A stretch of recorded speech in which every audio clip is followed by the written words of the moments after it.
कैसे दोस्तों, आजकल सोशल मीडिया पर ऐसे बहुत सारे वीडियोस घूम रहे हैं जिसमें कश्मीर के जवान रात के अंधेरे में कब्रिस्तानों में कुछ दफनाते हुए दिखते हैं। कुछ लोग फेक पीर्स के पास मोहब्बत हासिल करने के लिए जाते हैं, किसी को अपना बनाने के लिए तावीज मांगते हैं और कुछ तो काले जादू के जरिए अपने दुश्मनों से बदला लेना चाहते हैं। लेकिन क्या आप जानते हैं इस रास्ते का अंजाम क्या होता है?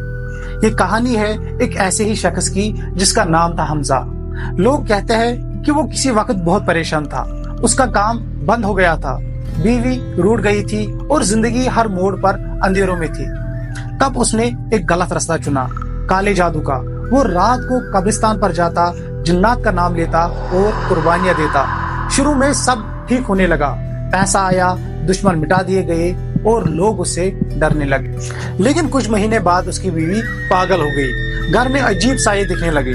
खुद हमजा ने रोना चीखना शुरू कर दिया, हर वक्त उसे कोई आवाज बुलाती थी। एक दिन लोगों ने उसे जंगल के कोने में मुर्दा पाया, आंखें खुली थी लेकिन जिस्म में जान न थी। यही होता है अंजाम उनका जो शैतानी रास्ते चुनते हैं। काला जादू या सहर एक ऐसा अमल है जिसमें जिन्नात, शयातीन और रूहानी कुव्वतों को बुलाकर किसी को नुकसान पहुंचाया जाता है। ये जादू अक्सर तावीज, खून, छोटी कुर्बानी और अजीबो गरीब कलमात के जरिए किया जाता है। दुनिया के मुख्तलिफ हिस्सों में इसे अलग अलग नामों से जाना जाता है, जैसे वुदू, विचक्राफ्ट, निक्रोमैसी। लेकिन असल में हर जादू एक ही रास्ते पे ले जाता है, शैतानी मदद और रूहानी बर्बादी। कुरान में सूरह अल बकरा आयत 102 में जादू का जिक्र है। इस्लाम जादू को शिरक और कुफ्र के बराबर समझता है, क्योंकि जब इंसान अल्लाह को छोड़कर जिन्नात या शयातीन से मदद मांगता है, वो खुद अपना ईमान खो देता है। हमजा जैसे लोग कुरान और हदीस की रोशनी में काफिर कहलाते हैं। हमजा ने कुछ दिन तक फायदा उठाया, लेकिन उसकी बीवी पागल हो गई, घर में आवाजें आने लगी और आखिरत तो दूर की बात है, दुनिया भी उसके हाथों से चली गई। एक वक्त था जब हमजा मस्जिद जाया करता था, लेकिन उसका अंजाम ऐसा हुआ कि ना कोई जनाजा पढ़ने वाला मिला और ना ही कब्र पे कोई फातिहा पढ़ने वाला आया। ये है उन लोगों का अंजाम जो अल्लाह की रहमत छोड़कर शैतानी ताकतों से रिश्ता जोड़ते हैं। दुनिया के कुछ मशहूर और खतरनाक जादू ये है। वुदू अफ्रीका और कैरिबियन में मशहूर है, जिसमें लोगों के नाम के पुतले बनाकर सुइयां चुभवाई जाती है।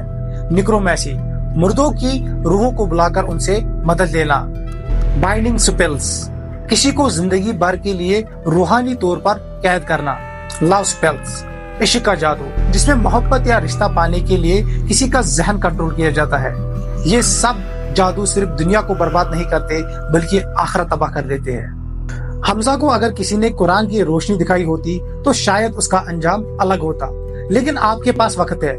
आज भी अगर आप किसी पीर, जादू या तावीज के चक्कर में हैं तो वापस लौट आए, या अगर जाए तो किसी ऐसे आमिल या अल्लाह के नेक बुजुर्ग के पास जाए जो सिर्फ कुरान और सुन्नत के जरिए इलाज करता हो, जो शिरक ना करे और ना ही पैसों का धंधा बनाए। तौबा करे, रोज सूरह फलक और सूरह नास पढ़े, अपनी नमाज की पाबंदी करिए, कुरान से जुड़े, कुल आऊज़ु बिरब्बिल फलक, कुल आऊज़ु बिरब्बिन नास पढ़े। ये सूरतें आपको हर सहर, हर शैतानी ताकत से बचाने के लिए काफी है। अगर आप भी किसी सहर, तावीज या आमिल के पास जाने का सोच रहे हो तो रुक जाए। अल्लाह हर मसले का हल देता है, सिर्फ उसी से मांगने की जरूरत है।